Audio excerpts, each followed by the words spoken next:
ہجرت کی رات میرے نبی نکلے تو ابو بکر کبھی آگے چلتے کبھی پیچھے چلتے، کبھی آگے چلتے کبھی پیچھے چلتے۔ آپ اپنے پنجوں کے بل چل رہے تھے کہ پاؤں کے نشان نہ پڑ جائیں اور کھوجی نہ دیکھ لے، تو پھر آپ نے فرمایا ما لکا یا ابا بکر، ابو بکر کیا ہوا ہے؟ کبھی آگے آ جاتے ہو کبھی پیچھے ہو جاتے ہو۔ کہا یا رسول اللہ، جب مجھے خیال آتا ہے آگے کوئی چھپا ہوا دشمن وار نہ کر دے تو میں آگے ہو جاتا ہوں کہ میرے اوپر آئے، آپ پہ نہ آئے، اور جب مجھے خیال آتا ہے پیچھے سے کوئی آ کے حملہ نہ کر دے تو میں بھاگ کے پیچھے ہو جاتا ہوں کہ آپ کے اوپر وار نہ آئے، میرے اوپر آئے۔ اور پھر جب غار ثور پر پہنچے، جبل ثور، تو آپ چڑھ نہیں سکتے تھے، ساری انگلیوں سے خون نکل رہا تھا، جو کہ آپ ایسے چلے تھے ایسے۔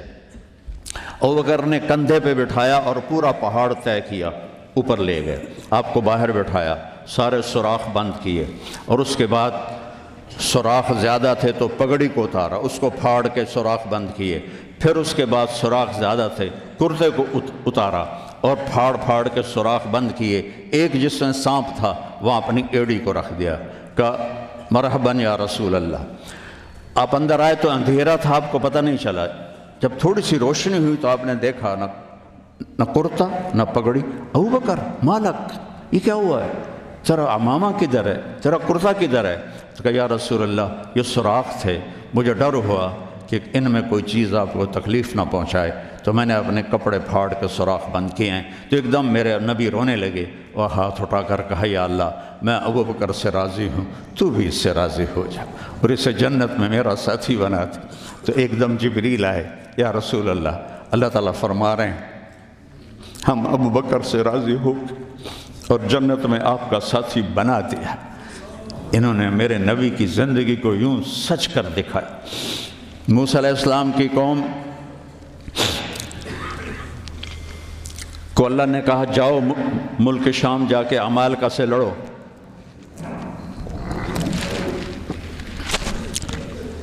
ان کا اذهب انت وربک فقاتلا، تو جا تیرا رب جائے، ہم نہیں لڑتے۔ اور بدر کے لیے جب آپ نے پوچھا بولو کیا کرنا ہے، تو مقداد ابن اسود نے کہا اذا لا نقول كما قالت بنو اسرائیل اذهب انت وربك فقاتلا بل نقاتل امامك وخلفك وعن يمينك وعن شمالك۔ یا رسول اللہ ہم بنو اسرائیل نہیں ہیں کہ کہیں جا اور تو تیرا رب لڑے، ہم آپ کے آگے لڑیں گے، پیچھے لڑیں گے، دائیں لڑیں گے، بائیں لڑیں گے، ہماری لاشوں سے گزر کر وہ جائیں گے۔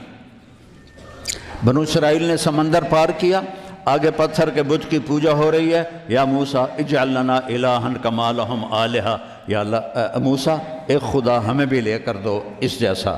یہ بنو اسرائیل ہیں، اور میرے نبی کا انتقال ہوتا ہے پیر کے دن، اور ابو بکر صدیق اوالی گئے ہوئے ہیں اپنی دوسری بیگم کے پاس، ان کو خبر ملتی ہے تو وہ بھاگے ہوئے آتے ہیں اور آپ کے چادر ہٹا کر آپ کا ماتھا چومتے ہیں اور گرم گرم آنسو ماتھے پہ گرتے ہیں، وا خلیلا وا صفیہ وا نبیہ۔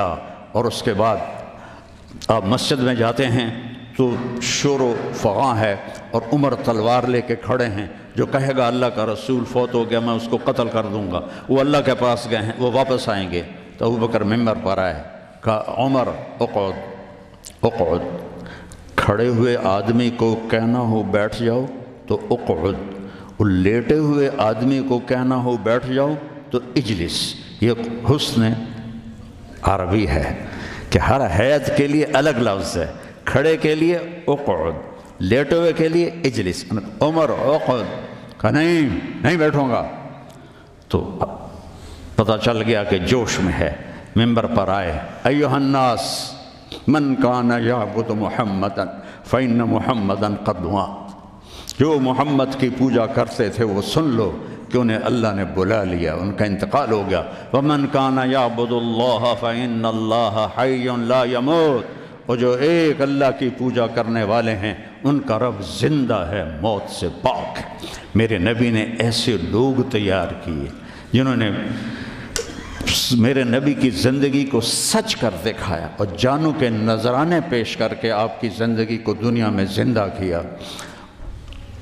اس لیے واحد جماعت ہے صحابہ کی جن کی زندگی میں ان کو جنت کے وعدے کر دیے گئے، کلن وعد اللہ الحسنی، اس میں سابقین بھی اور لاحقین بھی سب کے لیے جنت کا اللہ تعالیٰ نے وعدہ فرما دیا ہے۔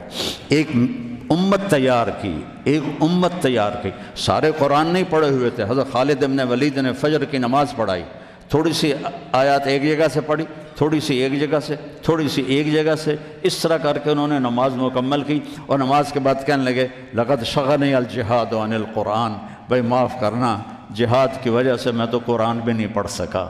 لیکن بنے کیا وہ؟ بنے کیا؟ موتا کی جنگ ہے اور میرے نبی کے سامنے منظر کھل چکا ہے۔ آپ نے فرمایا تھا جب چلے تھے کہ پہلا امیر زید بن حارثہ ہوگا، یہ شہید ہو تو پھر جعفر بن نبی طالب ہوگا، یہ شہید ہوں تو پھر عبداللہ بن رواحہ ہوں گے، یہ شہید ہوں تو پھر جسے مرضی بنا لینا۔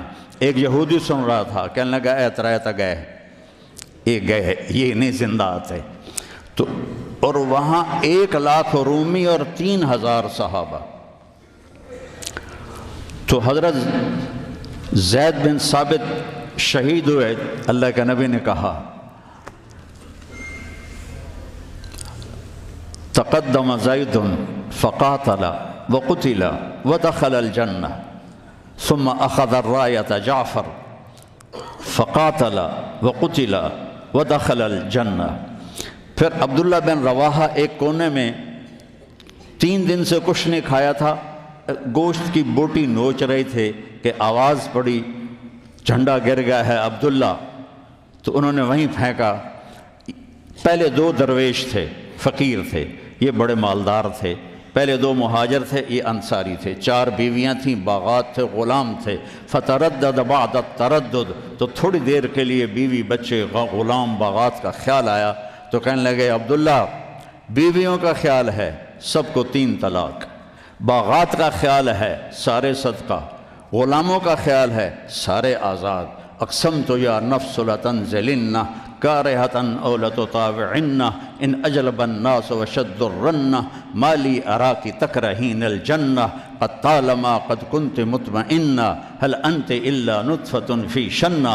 اے عبداللہ کافی زمانہ گزر گیا ہے زندگی گزارتے ہوئے، چل اپنے ساتھیوں کے ساتھ مل تو بھی، اور جھنڈا اٹھایا اور آگے بڑھے۔ اور آپ نے فرمایا اب عبداللہ نے جھنڈا اٹھایا اور آگے بڑھے اور قتل ہوئے، اور پھر آپ خاموش ہو گئے تھوڑی دیر کے لیے۔ انصار کہنے لگے کہ ہمارے اوپر قیامت ٹوٹ پڑی کہ کیوں رک گئے۔ دونوں کی دفعہ تو فوراً فرمایا، اب کیوں رک گئے؟ پھر آپ نے کہا وَدَخَلَ الْجَنَّةِ۔ تو انصار نے عرض کی یا رسول اللہ آپ رک کیوں گئے تھے؟ کہا وہ تھوڑا سا اس کے دل میں کھٹک آئی تھی، اس لیے جنت میں جانے میں تھوڑی دیر ہو گئی۔ اب جھنڈا گر گیا، ثابت ابن اکرم نے جھنڈا اٹھایا، کون لے گا یہ جھنڈا؟ انہوں نے کہا تو لے، تو بدری صحابی ہے۔ تو لے کہا نہیں میرے بس کا نہیں ہے۔ کسی نے آواز دی خالد کو دو۔ خالد کی پہلی جنگ تھی، صلح حدیبیہ کے بعد ایمان لائے، اور ان کی پہلی جنگ تھی۔ وہ فرمانے لگے بھائی میں تو ابھی مسلمان ہوا ہوں، کسی اور کو جھنڈا دو۔ کہا نہیں، سب نے کہا بس خالد۔ انہوں نے ایک ہاتھ میں جھنڈا لیا، اور جب یوں تلوار کو جب اٹھایا نا، تو میرے نبی نے فرمایا ثم صلی اللہ سیفا من سیوفہ، اب اللہ نے اپنی تلواروں میں سے ایک تلوار کو نیام سے باہر نکالا ہے، اور انہوں نے ساری رومیوں کی فتح کو شکست میں تبدیل کر دیا۔ 9 تلواریں ان کے ہاتھ سے ٹوٹیں لڑتے لڑتے، اور اتنا روب چھا گیا کہ پورے روم میں دہشت پھیل گئی خالد ابن ولید کی۔ یہ لوگ میرے نبی نے تیار کیے تھے، ایک امت بنائی تھی، یہ میرے نبی کا عظیم ترین کارنامہ ہے۔